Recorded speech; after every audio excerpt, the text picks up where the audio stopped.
Hello students, मैं हूं निवेश और ये है आपका यूट्यूब चैनल भौतिक विज्ञान। स्टूडेंट्स, अगर आपने मेरे चैनल को अभी तक लाइक या सब्सक्राइब नहीं किया है तो उसको जल्दी से लाइक और सब्सक्राइब कीजिए स्टूडेंट्स।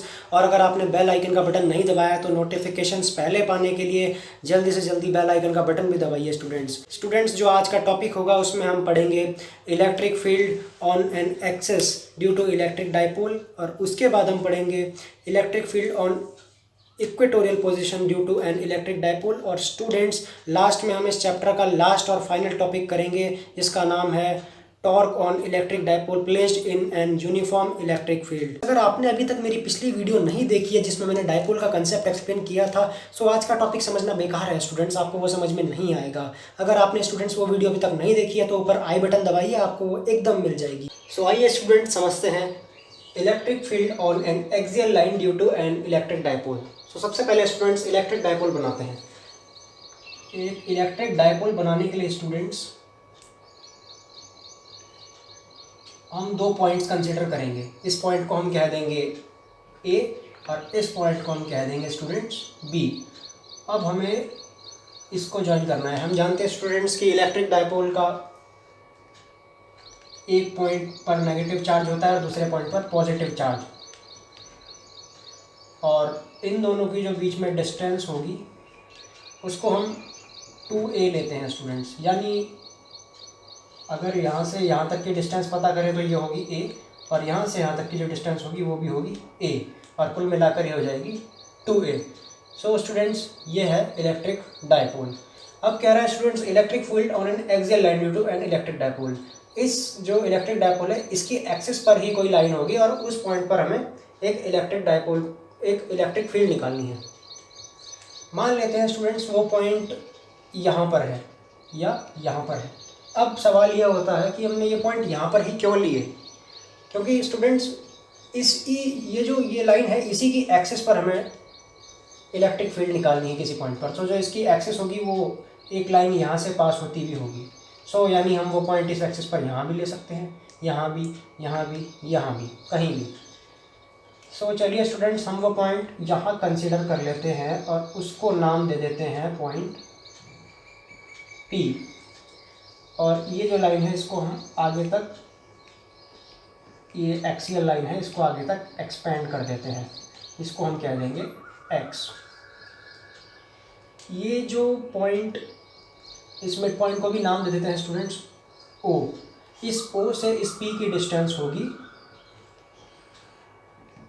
R।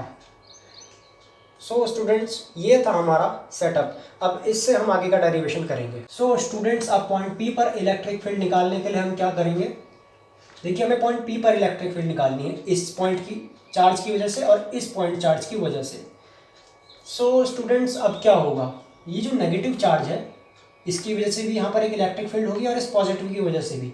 सो नेगेटिव की वजह से जो इलेक्ट्रिक फील्ड होती है वो इनवर्ड्स होती है और पॉजिटिव की वजह से आउटवर्ड्स होती है। सो स्टूडेंट्स, आइए ई ए तो हमारी हो जाएगी इनवर्ड्स, ये हो गई ई ए इनवर्ड्स। देखिए, इसकी डायरेक्शन अंदर की तरफ है और ई बी की जो डायरेक्शन होगी वो बाहर की तरफ होगी। अब हमें रिजल्टेंट निकालना है पॉइंट पी पर, वही इसकी टोटल इलेक्ट्रिक फील्ड होगी। देखिए स्टूडेंट्स, वेक्टर्स के दो केसेस होते हैं कि एक तो वेक्टर्स अपोजिट हो सकते हैं, दूसरे जो वेक्टर्स हैं वो सेम डायरेक्शन में आपके हो सकते हैं। जहाँ सेम डायरेक्शन में होंगे वहाँ ये वेक्टर्स ऐड हो जाएंगे स्टूडेंट्स, जहाँ अपोजिट डायरेक्शन में होंगे वहाँ ये रिजल्टेंट सब्ट्रैक्ट होकर देंगे। सो स्टूडेंट्स, ये सेम नहीं, ये अपोजिट डायरेक्शन में है तो हमें यहाँ पर सब्ट्रैक्ट करना होगा। स्टूडेंट्स, पॉइंट P पर टोटल इलेक्ट्रिक फील्ड निकालने के लिए हमें पहले ई बी और ई ए निकालने होंगे, फिर उन दोनों को माइनस करना होगा। अब ये देखेंगे स्टूडेंट्स कि ई ए में से ई बी को माइनस किया जाए या ई बी में से ई ए को माइनस किया जाए बाद में। सो स्टूडेंट्स, सबसे पहले हम यहाँ पर लिखेंगे इलेक्ट्रिक फील्ड। देखिए स्टूडेंट्स, मैं शॉर्ट में लिख रहा हूँ, आप ये पूरा लिखेंगे। इलेक्ट्रिक फील्ड ड्यू टू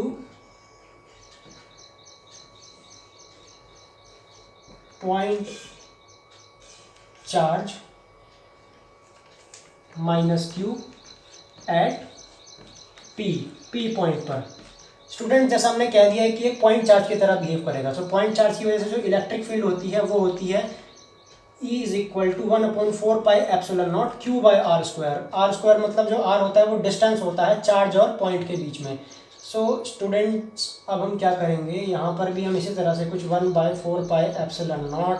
देखिए स्टूडेंट्स, चार्ज यहाँ माइनस क्यू है, लेकिन हमें सिर्फ मैग्नीट्यूड लेनी होती है। ये जो माइनस साइन होता है ये वेक्टर्स में डायरेक्शन को बताता है। सो स्टूडेंट्स ये आ जाएगा यहाँ क्यू।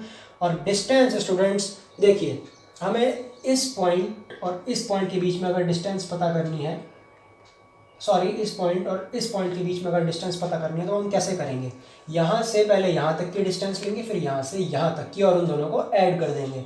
सो यहाँ से यहाँ तक की डिस्टेंस हुई स्टूडेंट्स r, और यहाँ से यहाँ तक की डिस्टेंस हुई 2a की हाफ यानी a, यानी r प्लस a यहाँ तक का डिस्टेंस आ गया। और डिस्टेंस का स्क्वायर करेंगे स्टूडेंट्स, क्योंकि q/r² होता है। स्टूडेंट्स ये जो माइनस साइन है ये डायरेक्शन को दिखाता है, यानी हम इसकी डायरेक्शन ब्रैकेट में लिखनी होगी। सो इसकी डायरेक्शन होगी इस तरफ होगी, यानी P A, along P A. ये होगा स्टूडेंट्स इक्वेशन नंबर 1। और अब हम लिखेंगे students similarly electric field due to a point charge, electric field, और ये सेम लाइन स्टूडेंट्स यहाँ पर कॉपी करेंगे, due to point charge positive Q at point P। So ये हो जाएगी students EB is equal to 1/4πε0 q/r-a² देखिए students, हमें इन दोनों पॉइंट्स के बीच में डिस्टेंस निकालनी है, पॉइंट P और B के बीच में। सो हमें इस टोटल r में से, यहाँ से यहाँ तक r में से अगर हम इस हाफ 2a की हाफ यानी a को माइनस कर देंगे तब हमें इतनी डिस्टेंस मिल जाएगी। सो स्टूडेंट्स ये हो गया r-a²। और इस इलेक्ट्रिक फील्ड की जो डायरेक्शन होगी स्टूडेंट्स अलोंग पॉजिटिव साइन, मतलब डायरेक्शन होगी वो पॉजिटिव होगी, यानी अलोंग px। तो स्टूडेंट्स अब हम लिखेंगे total electric field at point P। वो क्या होगी स्टूडेंट्स, E से हम उसको डिनोट करेंगे। अब स्टूडेंट्स सवाल होता है EB माइनस EA करेंगे या फिर EA माइनस EB करेंगे। सो स्टूडेंट्स यहाँ पर हम देख सकते हैं कि हम मान लेते हैं 1/4π जो ε0 है, देखिए वो दोनों में सेम है, इंटू Q है, वो दोनों में सेम है। इसकी वैल्यू को हम 10 मान लेते हैं। और स्टूडेंट्स जो यहाँ पर R है उसकी वैल्यू 2 और A की वैल्यू 1 मान लेते हैं। इन वैल्यूज़ को जब हम इक्वेशन 1 में पुट करेंगे तो ये वैल्यू आ जाएगी स्टूडेंट्स 10/9, और EB में पुट करेंगे सो स्टूडेंट्स ये वैल्यू आ जाएगी 10/1, यानी स्टूडेंट्स ये वैल्यू कंप्लीट 10 आ रही है और ये वैल्यू 1 पॉइंट समथिंग कुछ आएगी।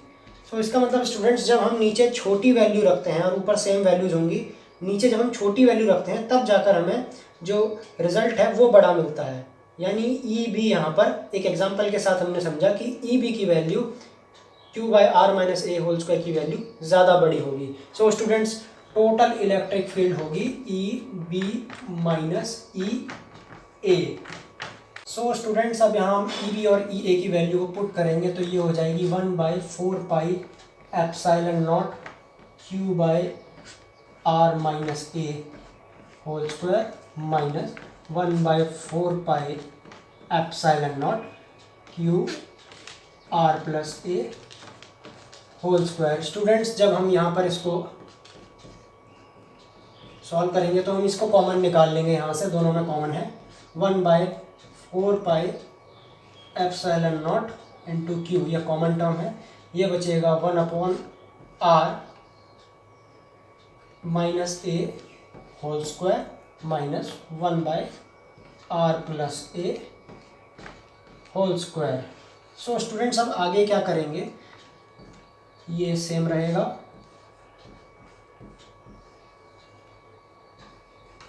स्टूडेंट्स अब हम इसका एलसीएम लेंगे। सो ये हो जाएगा r² + a² + 2ar, और ये हो जाएगा -r² - a² + 2ar। इसका जो फॉर्मूला होता है r-a² का वो होगा r² + a² - 2ar, और ये माइनस साइन है तो ये साइन सारे अपोजिट हो जाएंगे। और नीचे हमारे पास आ जाएगा r minus a whole square r plus a whole square. इसको फर्दर सॉल्व करेंगे।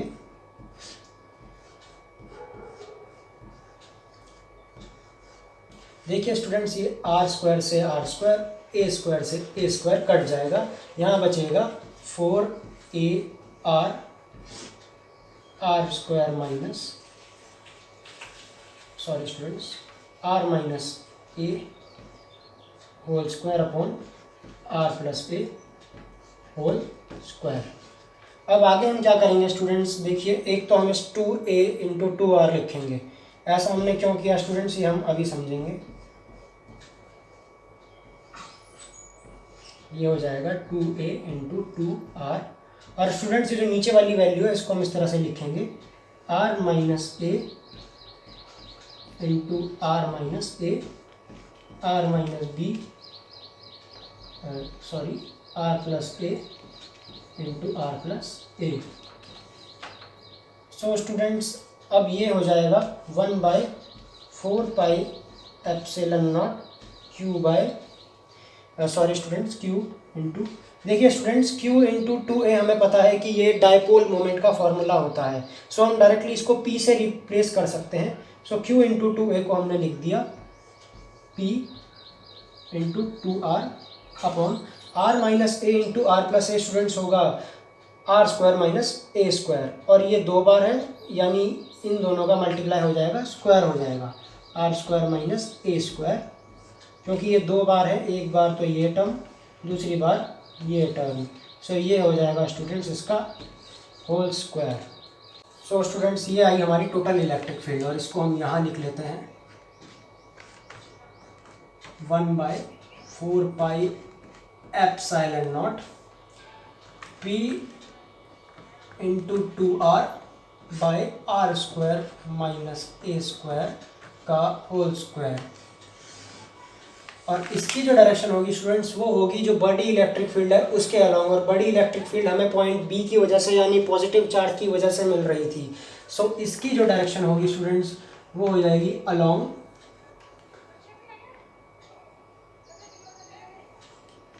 P x.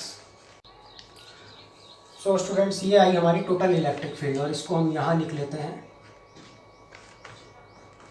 1/4 pi epsilon naught p into 2r by r square minus A square का होल स्क्वायर। और इसकी जो डायरेक्शन होगी स्टूडेंट्स वो होगी जो बड़ी इलेक्ट्रिक फील्ड है उसके अलोंग, और बड़ी इलेक्ट्रिक फील्ड हमें पॉइंट बी की वजह से यानी पॉजिटिव चार्ज की वजह से मिल रही थी। सो इसकी जो डायरेक्शन होगी स्टूडेंट्स वो हो जाएगी अलोंग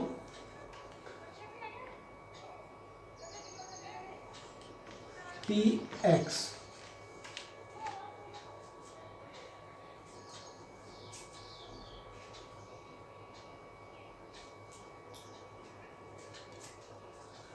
अब स्टूडेंट्स इसका एक केस होता है, और वो होता है if dipole has very short length, या हम इसको ऐसे भी कह सकते हैं if dipole is very short, यानी कहने का मतलब है जो ए है वो लगभग 0 के बराबर होगा। सो स्टूडेंट्स अगर हम यहाँ पर ए को 0 पुट कर देते हैं, सो ये हो जाएगा 1/4 pi epsilon naught p into 2r by r square का होल स्क्वायर, क्योंकि a तो 0 हो गया। अब स्टूडेंट्स ये हो जाएगा r की पावर 4। सो यहाँ पर हम इसको लिख देंगे 1/4 pi epsilon naught p 2r r to the power 4। इसकी एक पावर से ये कट जाएगी। सो स्टूडेंट्स जो टोटल इलेक्ट्रिक फील्ड आएगा वो आएगा 1/4 pi epsilon naught p upon r cube, और इसकी डायरेक्शन होगी अलोंग पी एक्स। ध्यान रहे स्टूडेंट्स ये रिजल्ट आप तभी यूज़ करेंगे जब आपको एग्जाम में बोला जाएगा find the field due to dipole when the length of dipole is very short. देखिए स्टूडेंट्स, यहाँ पर हम एक चीज़ और कंक्लूड कर सकते हैं। ये हमारा वो सेटअप था जो हमने सबसे पहले तैयार किया था। सो हमें पता लगा स्टूडेंट्स की जो फाइनल इलेक्ट्रिक फील्ड है वो अलोंग पी एक्स है, यानी इस डायरेक्शन में जा रही है स्टूडेंट्स। सो स्टूडेंट्स, जो डायपोल मोमेंट की डायरेक्शन होती है वो होती है माइनस क्यू से प्लस क्यू की तरफ, यानी इस डायरेक्शन में। तो हम कह सकते हैं स्टूडेंट्स यहाँ पर the direction of electric field at an axial position due to dipole is same as due to dipole moment. So students, अब हम करेंगे चर्चा electric field on the equatorial line due to an electric dipole. तो सबसे पहले हम एक electric dipole बना लेते हैं। ये रहा स्टूडेंट्स एक इलेक्ट्रिक डायपोल। ये पॉइंट ए, ये पॉइंट बी, यहाँ पर चार्ज माइनस क्यू, यहाँ पर charge plus q, mid point O, यहाँ से यहाँ तक डिस्टेंस ए। स्टूडेंट्स लिखा है equatorial line. So students, equatorial line यानी परपेंडिकुलर लाइन, वो या तो इस चार्ज से होगी या इस चार्ज से। लेकिन अगर हम इस चार्ज से लेते हैं एक इक्वेटोरियल यानी परपेंडिकुलर लाइन, तो इस चार्ज के साथ नाइंसाफ़ी हो जाएगी। अगर ऐसा हम इसके साथ करते हैं तो इसके साथ नाइंसाफ़ी हो जाएगी। इस प्रॉब्लम को रिजॉल्व करने के लिए हमने मिड से जो डिस्टेंस लिया है, जैसा कि एक्सियल में भी किया था एक्सियल में। सो मिड से हम डिस्टेंस लेंगे, एक पॉइंट यहाँ पर बना लेंगे P, और उस पॉइंट P को, ये पॉइंट हो गया P, इस पॉइंट P को यहाँ से ज्वाइन करा देंगे। सो स्टूडेंट्स, ये जो डिस्टेंस होगी ये होगी R। हमें चार्ज और पॉइंट के बीच का डिस्टेंस लेना ज़रूरी होता है। सो इसको यहाँ से ज्वाइन करेंगे और इसको इस पॉइंट से। सो ये जो डिस्टेंस होगी इसकी हमें ज़रूरत पड़ेगी। इसको अगर हम निकालें स्टूडेंट्स तो ये पाइथागोरस थ्योरम से आएगी। H square is equal to p square plus B square होती है हमारी पाइथागोरस थ्योरम। एच स्क्वायर की जो वैल्यू है यानी ए पी की जो वैल्यू है या फिर पी बी की भी वैल्यू बराबर ही होगी, वो हो जाएगी हमारी, ये राइट एंगल है स्टूडेंट्स, राइट एंगल ट्रायंगल है स्टूडेंट्स। तो एच स्क्वायर हो जाएगा P square plus B square यानी आर स्क्वायर प्लस ए स्क्वायर, हमारी एच स्क्वायर की वैल्यू हो जाएगी। और ये स्टूडेंट्स थीटा एंगल पर इंक्लाइंड होगा। सो स्टूडेंट्स, हमें पॉइंट P पर इलेक्ट्रिक फील्ड निकालनी है। हम जानते हैं नेगेटिव चार्ज की वजह से इनवर्ड्स होगी, पॉजिटिव चार्ज की वजह से आउटवर्ड्स होगी इलेक्ट्रिक फील्ड। सो पॉजिटिव की वजह से ये हो गई आउटवर्ड्स E B, और ये हो गई नेगेटिव की वजह से इनवर्ड्स E A। स्टूडेंट्स, हम यहाँ पर देख सकते हैं ना तो ये वेक्टर्स इस तरह का सिस्टम फॉर्म कर रहे हैं ना इस तरह का, ये एक अलग ही सिस्टम फॉर्म कर रहे हैं कुछ इस तरह का। सो यहाँ पर स्टूडेंट्स हम इन्हें कंपोनेंट्स में रिजॉल्व करेंगे। यहीं पर ये तीसरी टेक्निक काम आती है। सो स्टूडेंट्स, अगर ये थीटा है तो अगर हम यहाँ से परपेंडिकुलर लाइन देखते हैं तो ये एंगल भी इस तरह से कुछ थीटा हो जाएगा। सो ये एंगल यहाँ पर हमारा पूरा थीटा हो गया, और थीटा के जो साथ वाला होगा वो हो जाएगा टोटल इलेक्ट्रिक फील्ड, यहाँ पर निकलेगी E। थीटा के साथ जो कंपोनेंट होगा स्टूडेंट्स, अगर ये थीटा है, देखिए ये थीटा ही होगा, सॉरी, ये यहाँ से यहाँ तक थीटा होगा क्योंकि ये देखिए एक अल्टरनेट एंगल बना रहा है।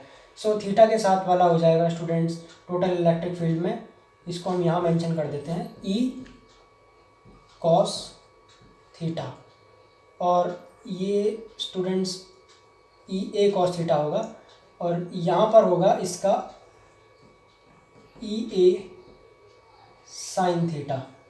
स्टूडेंट्स, बी पॉइंट की वजह से जो बी इलेक्ट्रिक फील्ड है उसकी वजह से होगी, यहाँ पर हो जाएगी ई बी साइन थीटा, और स्टूडेंट्स यहाँ पर हो जाएगी E B cos theta. So students, हम देख रहे हैं कि जो टोटल इलेक्ट्रिक फील्ड है वो तो ई ही होगी। सो यहाँ पर आ जाएगा ई, और ये दोनों हो जाएंगे कॉस थीटा, और ई ए साइन थीटा और ई बी साइन थीटा एक दूसरे को कैंसिल कर देंगे। सो स्टूडेंट्स ये लाइन हमें मेंशन करनी पड़ेगी कि E A sine theta and E B sine theta are equal in magnitude while opposite in direction, so they both will cancel each other. Hence the total electric field at point P will reside due to EA cos theta and EB cos theta. अब students हमें point P पर electric field total निकालनी है, तो हम यहाँ लिखेंगे सबसे पहले हम EA और EB को इंडिविजुअली निकालेंगे, जो हमें निकालना ही पड़ेगा. सो हम लिखेंगे electric field at point P due to, सबसे पहले ए की वजह से, तो ए पर जो चार्ज है minus Q. So students E A जो हमारा है वो हो जाएगा 1/4πε0 Q/r². पॉइंट चार्ज की वजह से होता है. आर जो डिस्टेंस इन दोनों के बीच में है वो हमने निकाल रखा है स्टूडेंट्स, वो हो जाएगा r² + a². और इसकी डायरेक्शन होगी स्टूडेंट्स अलोंग P. इसको हम स्टूडेंट्स x कह देते हैं, इसको, ये तो पहले से ही ए है तो इसको x कह देते हैं. ये हो जाएगी स्टूडेंट्स, अगर हम ई ए की निकाल रहे हैं, ये हो जाएगी स्टूडेंट्स पी ए. सो यहाँ पर हमें लिखना होगा अलोंग पी ए. अगर हम सिमिलरली ई बी के लिए लाइन लिखते हैं due to positive Q, so वो हो जाएगी students E B is equal to 1/4πε0 Q/r² + a². क्योंकि स्टूडेंट्स ये डिस्टेंस और ये डिस्टेंस सेम है, तो ये हो जाएगा इतना, और ये हो जाएगी अलोंग, ये ई बी यहाँ से इधर जा रही है तो ये हो जाएगी अलोंग पी एक्स स्टूडेंट्स. अब हम यहाँ पर वो लाइन मेंशन करेंगे कि electric field will act only due to cos components because sine components will act opposite to each other. देखिए जो हमारा कंपोनेंट्स थे वो कुछ इस तरह से बन रहे थे. जो टोटल इलेक्ट्रिक फील्ड थी वो यहाँ पर रिसाइड करेगी इन कॉस कंपोनेंट्स पर, और ये अपोजिट थे, इक्वल थे, तो ये इन दोनों ने एक दूसरे को कैंसिल कर दिया स्टूडेंट्स. सो अब हमारी जो हम यहाँ पर लिखेंगे स्टूडेंट्स, सो स्टूडेंट्स आप वो लाइन मेंशन कर देंगे. अब आप निकालेंगे स्टूडेंट्स टोटल इलेक्ट्रिक फील्ड, जो कि स्टूडेंट्स सिर्फ कॉस कंपोनेंट्स की वजह से होगी. तो ये इलेक्ट्रिक फील्ड हो जाएगी students E A cos theta plus E B cos theta students. So E A cos theta यानी ई ए की जो वैल्यू आई थी हमारी वो आई थी स्टूडेंट्स 1/4πε0 Q/r² + a², और आगे cos theta plus 1/4πε0 students E B की जो वैल्यू आएगी वो भी हमारी सेम आई थी, तो ये हो जाएगा इस तरह से. सो स्टूडेंट्स अब हम क्या करेंगे कि ये डायरेक्टली 2 से मल्टीप्लाई हो जाएगा. ये हो जाएगा students 2 × 1/4πε0 Q/r² + a² cos theta. Students हमारा जो ट्राइंगल था वो इस तरह का था. यहाँ से यहाँ तक की जो डिस्टेंस थी वो r थी, ये a थी, ये थीटा था स्टूडेंट्स, और ये था स्टूडेंट्स, ये जो डिस्टेंस है ये आई थी हमारी r² + a² अंडर रूट में. सो अब अगर हम स्टूडेंट्स यहाँ से कॉस थीटा की वैल्यू निकालते हैं तो ये हो जाएगी 2 × 1/4πε0 Q/r² + a². देखिए स्टूडेंट्स जो कॉस थीटा होता है वो होता है बेस अपॉन हाइपोटेनस. सो स्टूडेंट्स ये रहा बेस और ये रहा हाइपोटेनस, तो ये हो जाएगा a/r² + a². स्टूडेंट्स ये जो अंडर रूट है इसको हम रिप्लेस कर सकते हैं पावर 1/2 से. सो ये हो जाएगा स्टूडेंट्स टोटल इलेक्ट्रिक फील्ड हमारी आ जाएगी 2 × 1/4πε0 Q/a/, इनको अगर हम ऐड करेंगे पावर, देखिए स्टूडेंट्स पावर जब ये मल्टीप्लाई में होते हैं तो पावर ऐड हो जाती हैं, जब सेम बेस मल्टीप्लाई में होते हैं तो पावर ऐड हो जाती है. तो ये हो जाएंगे r² + a² × 3/2.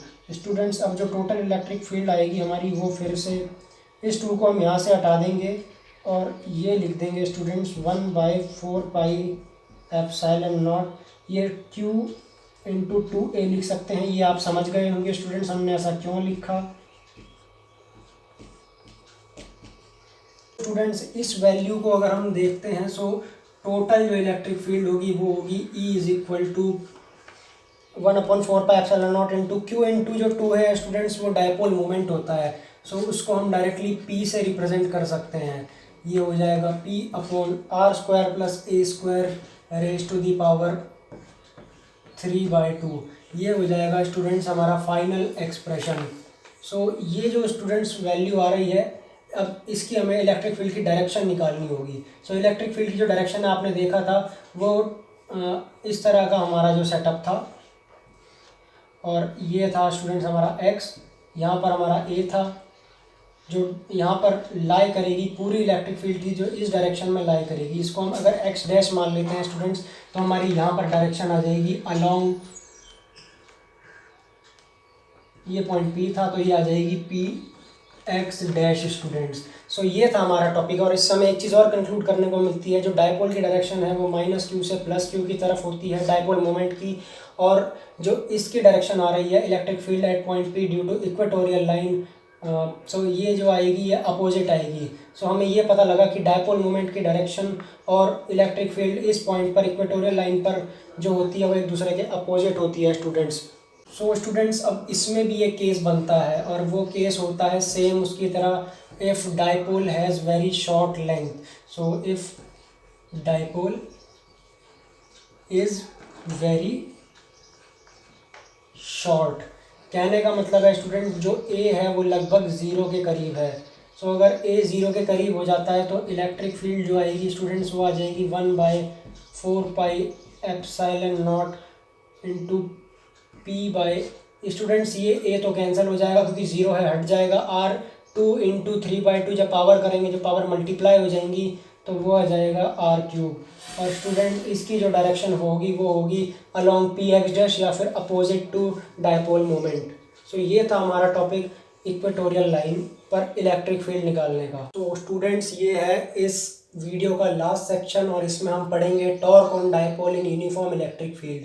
स्टूडेंट्स ये रहा इसका सेटअप। मान लेते हैं ये एक यूनिफॉर्म इलेक्ट्रिक फील्ड है, ये जो लाइंस हैं यूनिफॉर्म इलेक्ट्रिक फील्ड रिप्रेजेंट कर रही हैं, जो कि है E, और ये एक डायपोल रखा है स्टूडेंट जिसकी लेंथ 2a है। सो स्टूडेंट्स अब हमें क्या करना है, इसको हम पॉइंट O मान लेते हैं स्टूडेंट्स, ये जो पॉइंट है ये पॉइंट O है।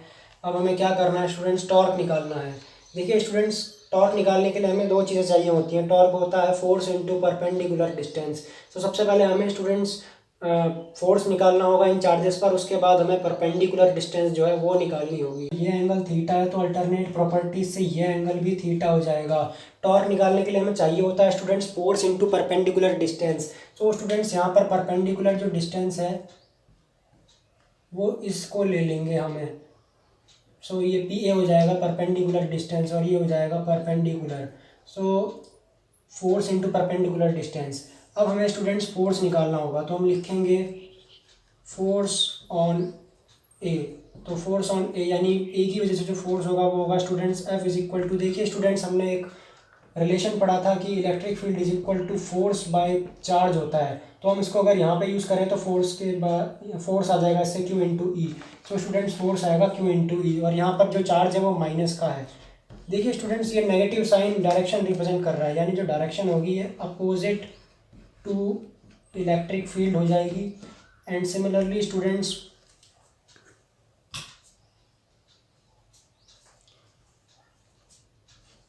फोर्स ऑन बी अगर हम निकालें तो वो हो जाएगी F is equal to Q into E, ये हो जाएगी अलोंग इलेक्ट्रिक फील्ड। स्टूडेंट्स अगर आपने टॉर्क टॉपिक को 11वीं क्लास में ढंग से पढ़ा होगा तो उसकी 3 कंडीशंस होती हैं। टॉर्क फॉर्म होने की 3 कंडीशंस होती हैं।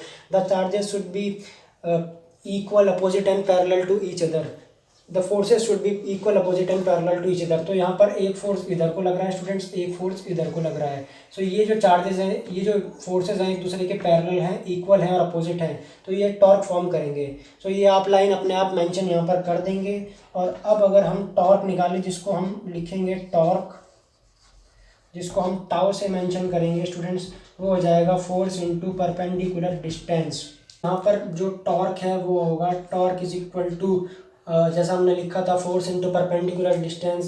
सो स्टूडेंट जो फोर्स है वो तो हो जाएगा Q इंटू ई, और परपेंडिकुलर डिस्टेंस स्टूडेंट्स आ जाएगा AP। AP की वैल्यू निकालने के लिए सबसे पहले लिखेंगे in triangle students APB। So APB में स्टूडेंट्स क्या होगा, जो परपेंडिकुलर है वो कैसे निकालेंगे हम। सो हम सबसे पहले लिख देंगे यहाँ पर sine theta is equal to होता है perpendicular upon hypotenuse. Students perpendicular यहाँ पर ए पी है तो हम लिखेंगे ए पी अपॉन जो हाइपोटेनस है वो स्टूडेंट्स ए बी है तो वो हो जाएगा ए बी। इसका मतलब स्टूडेंट्स जो हमारी वैल्यू है वो ए पी की आ जाएगी A B sine theta. Students यहाँ पर ए बी है हमारा 2a है क्योंकि ये लेंथ ऑफ डायपोल है तो ये हो जाएगा 2a साइन थीटा स्टूडेंट्स। सो ये हो जाएगा 2a साइन थीटा। इस वैल्यू को हम यहाँ पुट करेंगे स्टूडेंट्स तो टॉर्क आ जाएगा हमारा Q E 2a sign theta. Students जो ये q इंटू 2a है इसको हम इस तरह से लिख सकते हैं q इंटू 2a। और अब तो ये कई जगह आ चुका है तो ये हमारा क्लियर हो जाएगा कि हमने इस तरह से इसको क्यों लिखा है। टाउ इज इक्वल टू हो जाएगा स्टूडेंट्स क्यू इंटू 2a होता है p और ये होता है e तो ये हो जाएगा students p e sine theta. So ये हमारा फाइनल रिजल्ट है स्टूडेंट्स। हमारा जो रिजल्ट आया था स्टूडेंट्स वो आया था tau is equal to P E sine theta. So अगर हम इसको वेक्टर फॉर्म में लिखना चाहें स्टूडेंट्स तो ये इस तरह से लिखा जा सकता है। अब इसमें स्टूडेंट्स केसेस बनेंगे। केसेस क्या बनेंगे स्टूडेंट्स कि अगर ये साइन थीटा जीरो हो जाता है यानी थीटा जो है वो जीरो हो जाता है साइन थीटा नहीं। स्टूडेंट्स जो थीटा है वो जीरो हो जाता है तो क्या होगा तो लिखते हैं if theta is equal to students zero. So यानी इस कंडीशन में टाउ इज इक्वल टू हो जाएगा स्टूडेंट्स साइन जीरो की वैल्यू होती है ज़ीरो। सो ये जो पूरा सिस्टम है इसमें टॉर्क हो जाएगा ज़ीरो। और ये जो पहला केस था। अब सेकंड केस ये है स्टूडेंट्स अगर ये जो थीटा है यानी ये अगर 90 डिग्री हो जाता है स्टूडेंट्स तो जो टाउ है वो मैक्सिमम हो जाता है। इस कंडीशन में टाउ मिनिमम होता है स्टूडेंट्स और यहाँ मैक्सिमम होता है। साइन थीटा की वैल्यू अगर 90 हो स्टूडेंट्स तो साइन 90 होता है 1। तो ये हो जाएगा स्टूडेंट पी ई। तो स्टूडेंट्स ये था हमारा torque on electric dipole in uniform electric field. Students ये जो केस होता है इसमें कोई भी नेट फोर्स नहीं लगता है, सिर्फ डायपोल में इलेक्ट्रिक डायपोल में जो लगता है सिर्फ टॉर्क लगता है। और अगर यूनिफॉर्म इलेक्ट्रिक फील्ड ना हो तो एक टॉर्क भी लगेगा स्टूडेंट्स और एक एक्सटर्नल फोर्स भी काम करेगा। सो स्टूडेंट्स अगर आपको आज की वीडियो पसंद आई हो तो इस चैनल को सब्सक्राइब ज़रूर कीजिएगा, लाइक का बटन ज़रूर दबाइएगा और मुझे कमेंट्स में ज़रूर बताइएगा। Thank you for watching my channel students.